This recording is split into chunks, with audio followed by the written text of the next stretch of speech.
I am Ferdinand Marcos, and I am the President of the Republic of the Philippines. I stand today on behalf of 110 million Filipinos. Hello people and hello universe, it's me again. Shout out sa inyo mga kababayan. And of course sa mga Marcos loyalists and supporters, hello. Nakikita nyo guys, nakikita ko. Yan po si former Supreme Court Justice Antonio Carpio. Nako mga kababayan, parang sabi nga natin, unti-unti po lumilinaw ang kadahilanan kung bakit nanghaharas ang China Vessel sa Philippine Coast Guard natin. At unti-unti din lumilinaw ang buong katotohanan na kung bakit ayaw ng China na magdala tayo ng materials papunta sa Ayungin Shoal. Samantalang sabi nga ni Attorney Puke, ay nilaglag niya mismo kanyang boss, na nisiniwalat niya na nagkaroon po ng secret gentleman agreement ko ito si Digong at saka si Chi. So, diba napanood nyo yung video ko una, sabi nga yun ang usapan nila na bawal magdala ng materials dyan po sa BRP, no, dyan sa Ayungin Shoal. Ayaw nila ma-repair or ayusin or pagandahin uli o i-rehab yung Sierra Madre BRP kasi gusto nila hanggang mabulok o tuluyan na at ma-occupied na nila yung lugar na yan. Now, kung bakit tinatanong natin bakit bawal nga ba? Bakit nga bawal ang magdalang materials? Bakit ipinagbawal ng China yun? O di ba? Wala pang malinaw na kasagutan. Pero yun na nga, sinabi ni Attorney Roque, pumiyok nga na bawal nga ang magdala, yun ang usapan nila. So ngayon, ang isa pang tanong ganito, bakit nga? O di ba? So dito guys, sa babasahin natin yung ibinunyag ni dating Supreme Court Justice Antonio Carpio, agay wala na mga kababayan. Isinurrender na ni Digong ang Ayungin Shoal kay Chi. Parang nagkatotoo yata guys yung ating kaisipan na. Sabi ko nga, di ba? Mayroong mas malalim na kadahilanan kung bakit hinaharas tayo. Anak ko, ewan ko na lang guys. Di ba sabi ni Attorney Roque, ang talagang kasunduan nila na hindi pwedeng tanggalin ang BRP Sierra Madre. Natural, hindi pwede talaga tanggalin yun.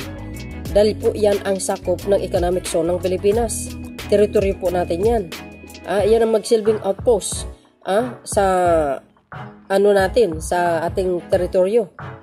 Yan yung si BRP Sierra Madre. Kasi ayaw ng China na magdala ng materials, no?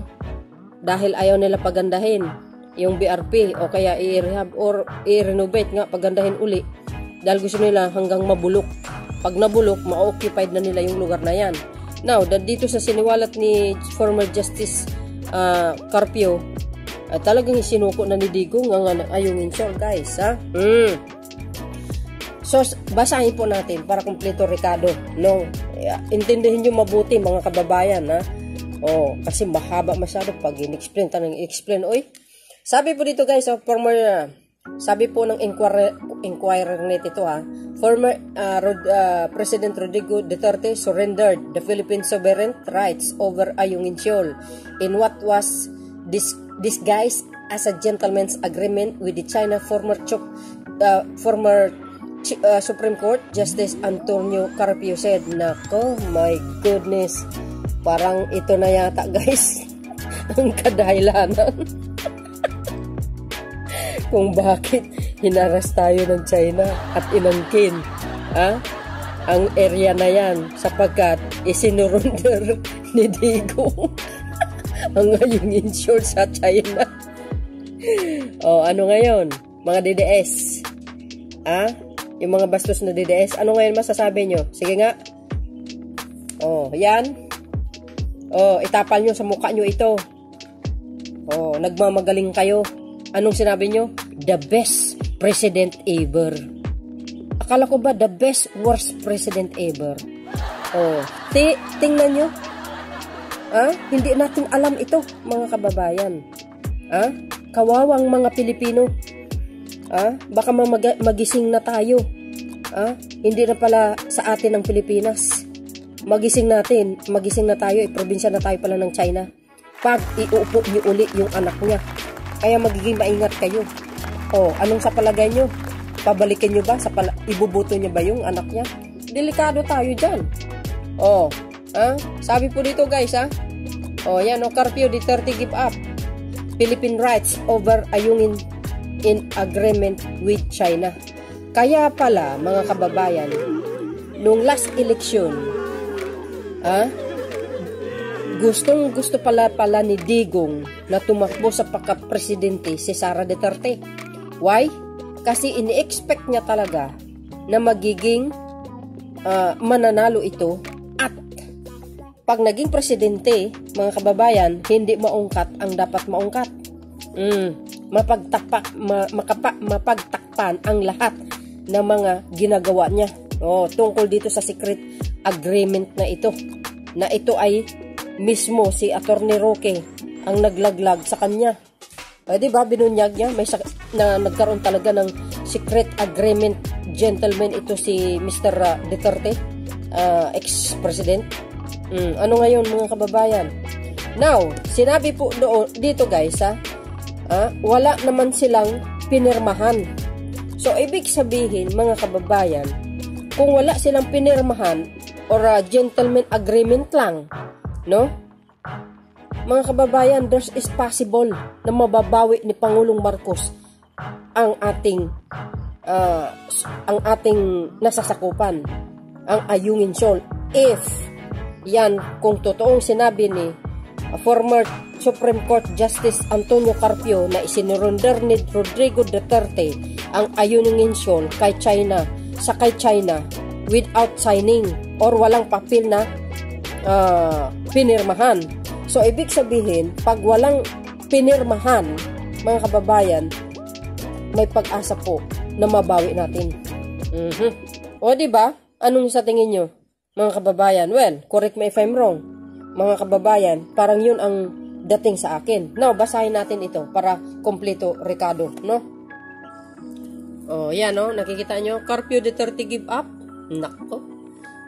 Philippine rights over Ayungin in an agreement with China. Nako, paktay tayo dito guys. Gising mga Pilipino, all over the world, pakinggan nyo ito, basahin ko po sa inyo para kompleto, Ricardo guys.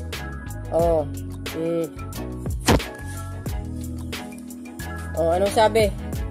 Retired Supreme Court Justice Antonio Carpio and former President Rodrigo Duterte, ayan, agay, Manila, Philippines. Former President Rodrigo Duterte surrendered the Philippines' sovereign rights over Ayungin Shoal in what was disguised as a gentleman agreement with China. Ayun, totoo nga rin naman talaga siguro itong sinabi ni Attorney Roque. Pero ang sinabi lang ni Attorney Roque, yung napagkasunduan na bawal magdala ng materials dyan sa Ayungin Shoal. Pero sinabi ko guys, sa nakikita ko, kung walang kasunduan, mga kababayan, hindi basta-basta mangharas ang China dyan. Pero dahil mas mahigit ng kasunduan ni Digong at ni Che, natural, mayroong talagang pangharas. Kaya siguro ganun ang nangyari. Hinaras tayo dahil mas mahigit na kasunduan. So dahil dito sa sinabi ni dating Supreme Court Justice Carpio, baka ito na nga talaga. Di ba? Anong sabi niya? Former President Rodrigo Duterte surrendered the Philippines' sovereign rights over Ayungin Shoal. Di ba?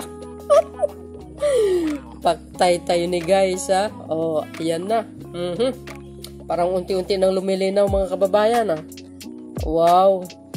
Si dating, alam nyo, I'm highly respected this former president, mga kababayan.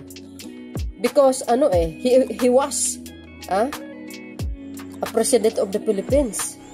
Ako, gumagalang talaga ako, guys, sa totoo lang. Pero alam nyo, dahil dito sa nangyari, putsa, parang masasabi natin, kulang na lang ibibinta niya na tayo ang buong Pilipinas. because of friendship. Agay. Basahin pa natin, guys, This statement comes from former Supreme Court Justice Carpio. Ayan, The gentleman agreement governs Manila maintenance and repair of the BRP Sierra Madre, Philippines Navy vessel grounded in the disputed area. And then, sabi pa dito, guys, according to Duterte's status quo agreement, the Philippines vessel may only deliver water and food to Sierra Madre but not construction materials for repairs. Ayun nga ang usapan nila, mga kababayan, 'di ba? Ayan. Bawal ang materials, mga bes, kundi ang pagkain lang. Pero tingnan nyo naman ang kasunduan nila, kahit sa pagkain lang na inalaw ng China, hindi pa rin pwede na magdala ng pagkain dyan sa BRP. Kasi hinaharas pa rin nila eh. Hinaras talaga nila eh. Pagkain man o martilyas, ganun pa din ang ginawa nila. Hinaras pa din nila.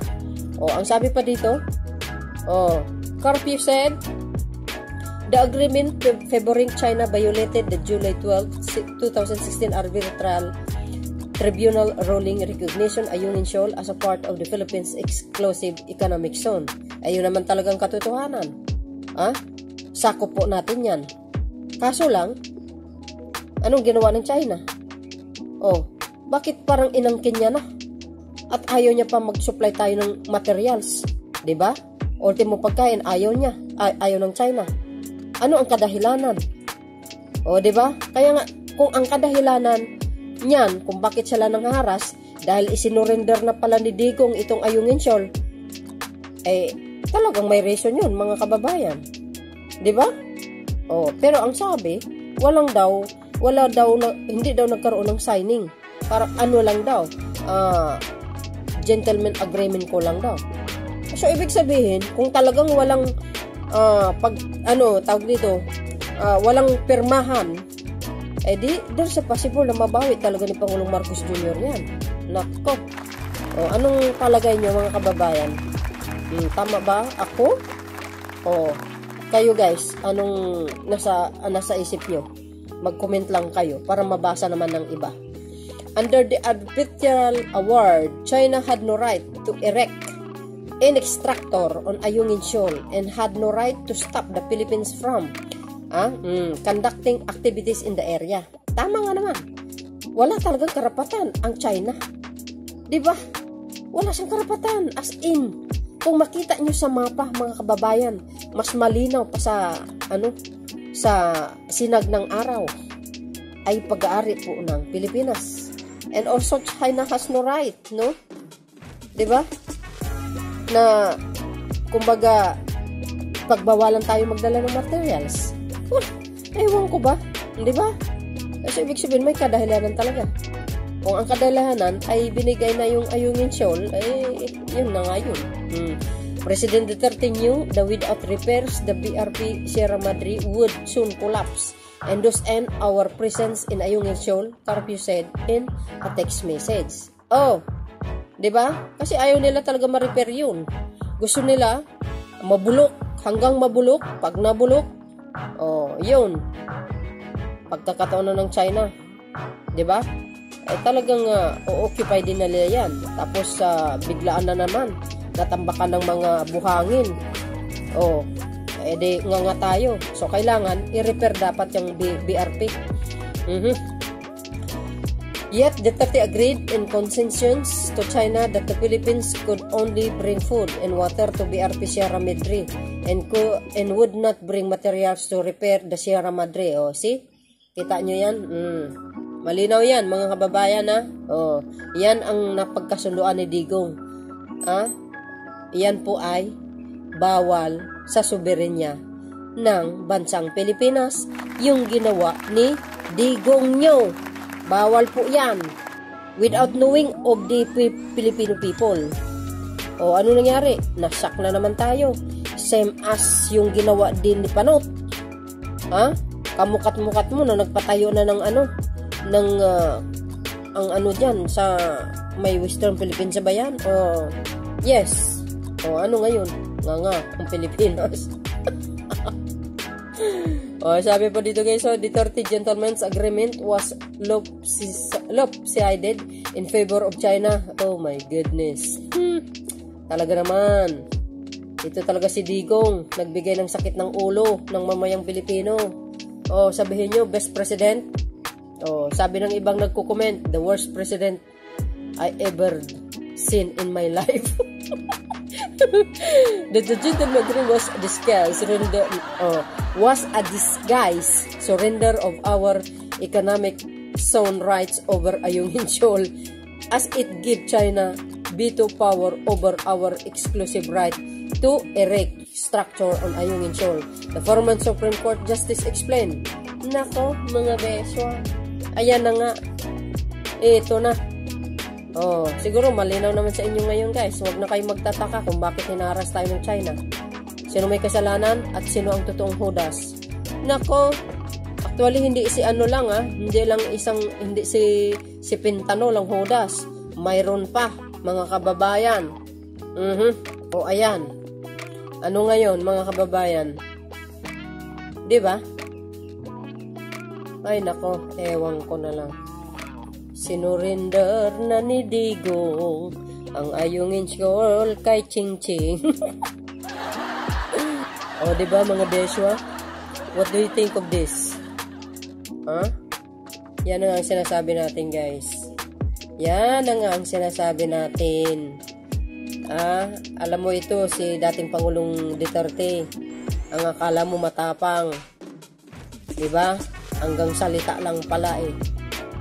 Oh, may sabi ni Walde Carbonell, ito si Digong duwag ito. Kasi guys, hinamon niya ito ng duelo. Ngayon, nung hinamon daw siya, nung hinamon daw ni Walde Carbonell si Digong ng duelo doon sa lugar ng pag-meet doon sa meeting place nilang dalawa. si Walde Carbonell sumipot, pero si Digong hindi sumipot. Duwag ang loko. Hanggang salita lang ito mga kababayan eh. Pero wala sa gawa. Mura nung mura ito, pero wala sa gawa. Grabe, antindi mga beswa. So dahil dyan mga kababayan, parang tama na yata yung mga tinutumbok natin, yung mga pag-analisa natin, yung nasa isip natin. Yan na nga yun, mga kababayan. Anong sabi ni former Chief Justice ni Supreme Court Justice Carpio? Duterte give up Philippine rights over Ayungin in agreement with China. Oh my goodness. Guys. Yan na nga ang sinasabi na. Give up. Agay, sinurinder ni Digong. Kayo naman So yun mga kababayan talaga namang ito. Very interesting talaga itong mga natin sa bagay mga videos natin legit po yan walang fake news dyan. Well, anyway. Nakakasyak guys nakakasama ng loob talaga. Kaya never forget sa mga ganitong klaseng mga mga ginagawa sa mamamayang Pilipino at sa bansang Pilipinas. Grabe, ang tindi. Akala ko ba si Tabaco mayroon palang sumunod? Akala ko ba si Corimao mayroon palang mas malala? Di kayo naloka. Paano yan pag umupo pala yung niya, yung anak niya? Kaya pala gusto niya tumakbo ito nung last 2022 for president. Pero kahit tumakbo ng pagkapangulo si Sara Duterte, lalamunin pa talaga siya ng ng alikabok. Dahil malakas si Pangulong Marcos Jr. sa totoo lang. Ayan ang real talk yan kaya pala gusto niya maging pangulo. Para nang sa ganun, hindi mabunyag yung mga ginagawa niyang anomalya. Ngayon, hindi naman pahintulutan ng Diyos yan Kaya yan, nga. So, sabi nga guys, may nagtanong sa akin, pag napatunayan nga si Digong ang may kagagawan at ibininta yung insyol, wala bang ano dyan, kaparusahan? Well, ayon doon kasi sa napanood ko ng mga kababayan, walang maikakaso sa kanya. Pero depende po mga kababayan, depende po. Pero kung nagkataon na naging pangulo siya at maagang nalaman na tangkal talaga sa pagka-presidente ito, mai-impeach ito mga kababayan kaso lang wala na. Wala nang immunity ba? Tama ba ako? Wala na Pero maari siyang makukulong dito po guys sa kanyang issue sa war on drugs. 'Di ba? Kaya nga swerte niya hindi dilawan na nakaupo. Kung dilawan na nakaupo, wala na Bartolina na ito. Swerte niya si Pangulong Marcos yung nakaupo Safe pa rin siya. Pero kasi itong issue sa Western Philippines sa Ayungin Shoal, mahabang investigasyon ito mga kababayan Mahaba pa talaga ito. Bakit? Maraming madadawit dito. Sa totoo lang. Hindi lang siguro baka mapatawag si Aling Maliit, no? At mapatawag yung mga crony ni Panot kasi wala na si Panot lalo na yung executive secretary ni Panot si ES Ochoa. Nako, ang laki ng pakinabang nito noong guys diyan diyan yung mga dolomite ng China diyan at saka mga buhangin, kumita siya diyan ng mga milyones. Yan po ay isiniwalat ni General Parladi. See? And then ewan ko lang kung mayroong ito dating Pangulong Estrada kung maiimbitahan if mayroong investigasyon diyan Pero ang alam ko si dating former President Estrada, ang kanya lang ginawa is siya po ang naglagay ng BRP Sierra Madre dyan kumbaga sinadsad niya na dyan para maging outpost ng Pilipinas na yung lugar na yan ay talagang tanda na sakop po ng soberenya natin, yung economic zone natin Kaya tulad po ng sinabi ko, mahabang to guys, mahabang investigasyon. So ang akala po kasi natin ito si Digong gagawin niya din ang kanyang katungkulan bilang Pangulo ng Pilipinas, protektahan ng ating sovereignty. Mali pala tayo. Nakipag-agreement gentleman pala ito kay Xi. Tinuluyan niya ng Ayungin Shoal guys. Kaya si Pangulong Marcos Jr. talagang todo effort, no? Ang kanyang ginagawa para maibalik. Yun, katulad ng sinabi ko guys, is wala yatang well, walang napirmahan ng wala silang napirmahan na katunayan guys yung signing of papers tungkol dun sa agreement dito ni Digong at saka China. So pag wala silang pinirmahan na katibayan, siguro guys natakot siguro si Digong, baka sabihin niya pag nagkaroon ng pirmahan nito at malalaman ng susunod na presidente at yung Pilipina babalatin ako ng buhay.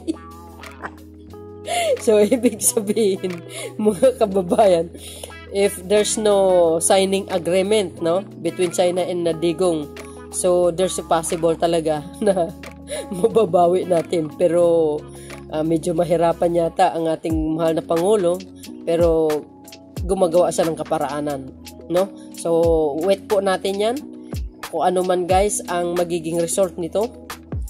Nako, sana nga maimbestigahan. Sabi nga ni Castro, eager na eager si Franz Castro na imbestigahan ito si Digong na mapatawag. Ewan natin mga kababayan, hintayin natin ang susunod na kabanata nga. So see you again guys on my next upload video. Ano pong masasabi nyo dito? Ako wala akong masasabi. Binigyan na ni Digong ngayong Shoal. Yan ang sinabi ni former court justice Carpio. Patay tayo dito mga kababayan. Ay, kawawang Pilipinas at mamamayang Pilipino. Kulilat lagi. Kaloka. Worst to worst ito. Well, anyway guys, salamat sa inyong watching and tuloy-tuloy ang support natin sa ating mahal na Pangulong Marcos Jr. Kailangan i-debunk natin yung mga nagpapakalat ng fake news against him. Nakabantay po tayo. I-part yan ng pag-protect natin sa ating mahal na Pangulong Marcos Jr. through spread sa pag-upload ng mga videos na talagang kailangan natin i-debunk ba, no? Para hindi mapapaniwalaan itong mga salot na supporters ng mga ng mga hudas sa Pilipinas. Well, salamat po sa mga Marcos vloggers na talaga namang todo suporta sa Pangulo at talagang dinidebunk nila yung mga fake news laban sa ating pamahalaan at sa Pangulong Marcos Jr. Sobrang malaking tulong po yun, no? Sa kaya ating PBBM, no? At sa inyo, sa mga taga-suporta ni Pangulong Marcos Jr. na nandiyan kayo, malaking suporta ang nagawa nyo, mga kababayan. Yung sumusuporta kayo sa mga bawat vloggers na talagang loyal ika nga kay Pangulong Marcos Jr. na suporta. So you guys, but anyway, bago tayo mag-end, basahin po natin mga kababayan itong mga nagko-comment, okay? So yun guys, kung nakikita, no? Sabi dyan, no? Ayan na, lalabas na ang baho. Yahoo, gising Pilipinas, wag nang ilalal ang anak niya, delikado na ang Pilipinas. For God's sake, mawa tayo sa bansa na ito. Ang daming pinagdaan ng pagsubok, baka sa bandang huli pati buong Pilipinas ay ibininta na. Kaloka. Treasonous act against the state. He should be jailed for his act of betraying our country. Nako. Very serious violation of the Philippines Constitution. Prefer the jail for him and his cohorts. Agree. Sasakay ako ng jet ski, dala-dala ko yung flag ng Pilipino at pupunta ako doon sa airport nila. Tapos itanong ko, then I would say sa inyo na ang Ayungin Shoal at Western BBC, bahala na kayo, said Duterte, guys. Yeah, ayan pala talaga ang meaning nung sinabi niya during campaign period. Madaming nabudol niyan hanggang ngayon. That's correct. Sabi nila kay Pangulong Marcos Jr., budol daw. Sus Maria Joseph, kung makapagsalita itong mga DDS, perfect si Digong. Ang taksil sa bayan ay dapat nangang sumakay ng jet ski na walang pabalik sa ating bayan. Tahimik siya ngayon at hindi makapagmura. Huwag tularan ang ganitong klaseng leader. That's correct. Ang pinaka-the best sa talaga na presidente na pwede mong gayahin ang pag-uugali. Si Pangulong Marcos Sr. at saka si Pangulong Marcos Jr. no? Babait nila. Hindi naman marunong makipag-away mga yan. Trying too hard to become the best president the Philippines ever had, but ended up as the worst because he's the only president who committed that the mammoth blunder. Agoy. Grabe guys. Yung mga pinagsasabi ng mga nagko-comment. That is a betrayal of the Filipino people. Tama. Trust and confidence in its highest form. What a way to be remembered in the Philippines and world history. Very unfortunate. Agree. We demand accountability for this betrayal against the Filipino people. Tama yan guys, ha? That this is an act of treason against the Filipino people and the former president must be held accountable. CJ Carpio must initiate filing a legal case against Duterte. Hindi dapat ito ipagwalang bahala. Yun na nga guys yan yung sabi kasi parang wala yata ang pwedeng maikaso sa kanya, no? Pero, kaya nga sabi ko guys, as of now, parang madali natin sasabihin may kakasuhin, pero sabi ko nga pag yan inimbestiga, dadaan po yan sa malalim na investigasyon at marami po ang madadawit dyan. Madadamay, sabi ko sa inyo mga kababayan, marami talaga. So, hindi po natin alam kung ano exactly talagang mangyayari. Kung siya pa ay mananagot or hindi natin alam, okay? Kasi wala na siya sa pagka-presidente. Ang sabi naman isang nagko-comment, court martial. I don't know if ano yun, pwede, no? Ano kaya guys, anong sa palagay nyo? Sinong nakakaalam dyan, i-comment nyo na lang, no? Dapat, sino bang abogado nagko-comment sa atin? I-comment nyo na lang, oy, sir, O yan. Dapat kasuhan ang matinding yan. Matandang yan. Good thing di secretary ang anak niya. Mga taksil sa bayan. Ay, patay tayo dito. Galit ang taong bayan, no? He must be investigated, and if found guilty in doing this, let the court decide. His sentence said that BBM should know that Evan Sara is not his ally. Art war. Ay, alam na ni Pangulong Marcos Jr. guys ang galawan nila. Kaya I really trust the president, and he know how. And he know already ang galawan ng nakakapaligid sa kanya. Matalino ang Pangulo, kaya we should trust him talaga. Kaya nga di pumapalag yan eh. Yung palang nakipagkasundo sa mga singkit, nilin lang tayo. Inuna ang pagpatay ng mga tao dito sa Pinas, ng mga tauhan niya. Pero di natin nalalaman na may usapan pala sila ng mga singkit sa mga pinag-aagawa ng teritoryo natin sa Pinas. Agay. His end game is to separate Mindanao. Dami yung mga sichiburichi, no? Ako hindi na ako naniwala kay Digong. DDS Unite, taksil sa bayan. Yes. Tama yun, taksil si Digong sa bayan. Pues, ang mga DDS taksil sa bayan. Dapat yan, umuwi sila sa China. Huwag na tumira sa Pilipinas. Papasukin ng ICC. I wish we could, no? Napapasukin yan. Para, ay nako guys, mababartuli na talaga yan. Traitor in China. The worst punishment for such an act and many more nations. It's unforgettable act to be committed to one's country and supporters alike. Agay. If true, he must be charged in court. Yes, tama po yan. Nako, marami. Alam nyo guys, 1.6k ang comment dito. Lahat ito, puro galit mga kababayan. Walang mga DDS dito na nagko-comment, ha? Wala, as in wala mga kababayan. Puro anti-China nagko-comment. Naku, antindi nito mga kababayan. But anyway, see you again on my next upload video. Bye and babus. Ano guys ang kapalagayan nyo? Ha? Nasaan ang mga DDS dyan? Ano masasabi nyo sa puon nyo? Ha? Sinironder na ang ayungin syol.